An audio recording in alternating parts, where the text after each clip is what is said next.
with your music and your style? Wow, well, it's like I said, paying dues. I mean, It's a journey. Back to me being 12, learning how to work the equipment, to like helping my brother carry the wires and records to these weddings, and like just, you know, being part of that and just learning, you know, how to put together good routines, and just whenever you get a chance to play out, have some kind of promotional. I mean, I would say bring mixtapes or mix CDs, but the future is here now, so I guess just upload a mix and have people download it somehow, some way.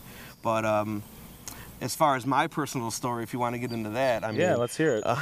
Being in the right place at the right time. It's like, let's say, fresh out of high school, and it's like early '93, '94, and I started going to these rave parties, and a friend of a friend dragged me to one, and since I was pretty heavy into doing my mobile DJing, I had a pretty huge sound system where, you know, it was a couple bass cabinets and a couple high-end cabinets, because I would do pretty big colleges and different high school like graduation parties.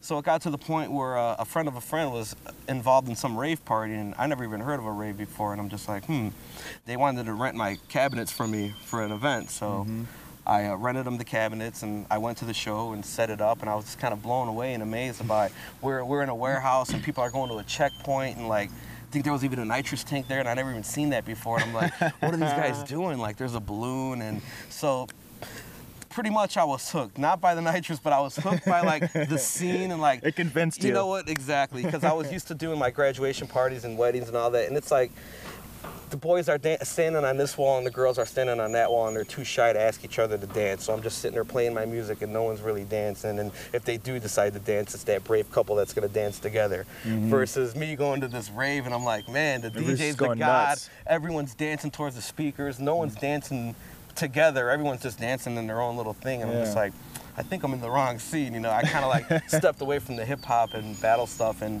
actually, Phantom 45, my right-hand man, is pretty responsible for walking me through the whole thing, because he was one of the DJs that I was seeing at all these flyers, and like he was playing that music that I never heard before, and he was working for a record store called Hot Jams in Chicago, and I know that he was the white boy from the record store, and then I see him at this rave playing this like break beats, early break beats, which wasn't even jungle or whatever you want to call it now, but so I was asking him what's up with that music, and he started showing me different labels and sorting me out, and you know, I started picking up on the music. I started buying the music because Phantom was like feeding me stuff off the record store, and started making mixtapes together. Started lowering my price in my sound services, so I can like get my foot in the door, and yeah, it got to the point where there was these big time DJs coming in from out of town, and they would come and play. And at the end of the night, the promoter didn't have my money for the sound because the big-time DJ took all the money. And I'm thinking to myself, coming from a scratch background and battle background, and I'm thinking, man, this dude got paid like, how much? $1,200 for, like, he didn't scratch, he didn't do nothing dope. Like, what was he all about, you know? Like, why do I gotta get shafted? And I'm like carrying all this equipment and shit. So, long story short, I knew I was at the wrong, I mean, I weaseled my way into the rave scene with my sound company. And then once I was in there, like I said, I was getting burned for doing gigs, and I was watching these DJs come in from out of town, and I knew that I had one up on them guys because I did my scratching thing, and the more music Phantom was feeding me, the more I was making my mixtapes.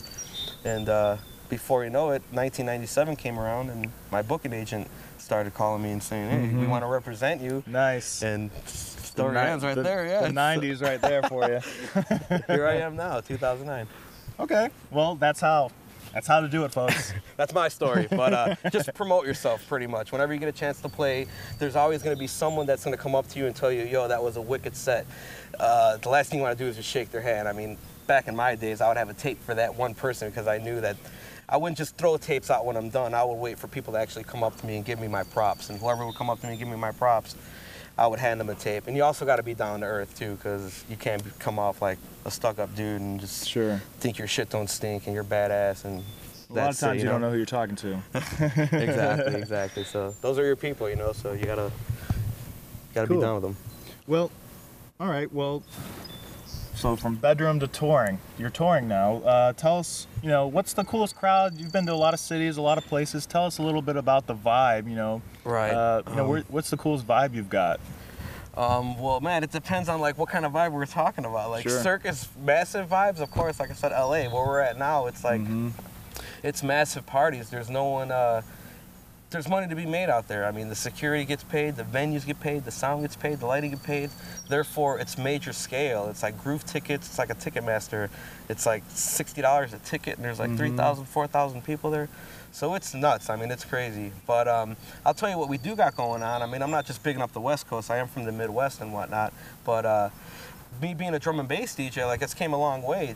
It's not just massives. It's not just side rooms anymore. Now we got weeklies, and it's for example, the Concrete Jungles are popping up all over the place. You know, that originated out of New York, and that's the Drum and Bass Weekly, and that was a Monday night. So in order to hear drum and bass on a Monday night, you go to this Concrete Jungle in New York, and now they're all over the place. I mean, we have Fridays in Chicago. There's one in Phoenix. They're pretty much all over them. Kansas City, I just played. What is it, DJ Wednesday in Phoenix? Yeah. Everyone's just one in Vegas. Yep. There's like everyone's responsible for their thing, but yeah, back to like the drum and bass scene. I mean, that's pretty much what I focus, and I can care less about Sasha and Digweed and whoever, Tiesto, or like I go to Miami every year for the Winter Music Conference, but I just go to all the drum and bass events. The World of Drum and Bass is the major event that like is very important for me. You're there at the Future Sound of Breaks? No, not quite for that, but just the people are like always asking about Ultra this, Ultra that. But like I said, the VIRAM, the World of Drum and Bass, it's basically like London coming to us for a day or two. And I really like, I've been going to the conference for over a decade, so it's like I'm over the whole 5 days, 6 days party, see how much you can do. And just it's just too much. I'll just go for like the 3 days, the 3 important days. And I've been fortunate enough to represent the United States at the World of Drum and Bass for the last 2 years now. So now they finally opened up the door and they're booking me to play the side USA area, which is cool because I'm back to back with, you know, you got Danny the Wildchild in the side room, and then you got DJ SS in the main room.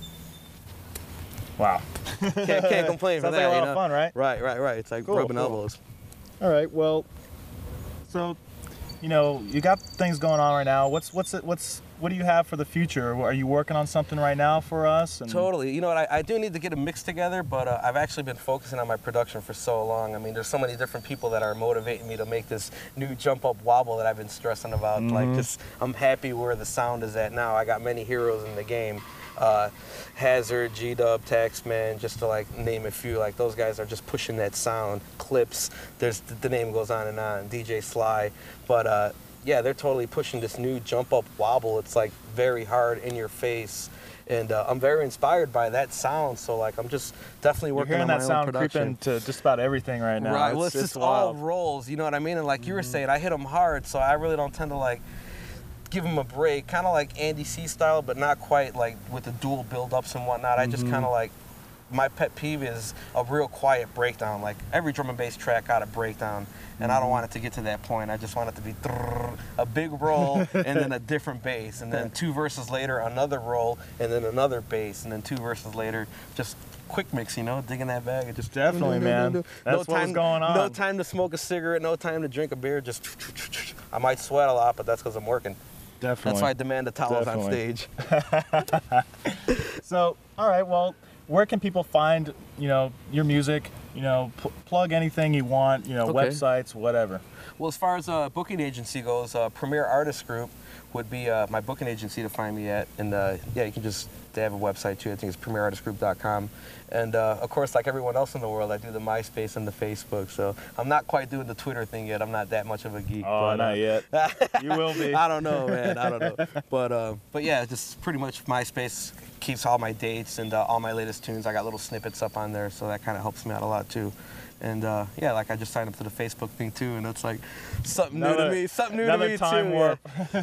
And I got the iPhone, so it's like it's with me wherever I go. So I live a lot of my times at the airport, so it comes in handy, you know. Good. Well, I mean, it was great talking with you. It was a great set last night. Wicked. Thank you. Thanks for checking us out here at genxglow.com with Danny the Wildchild.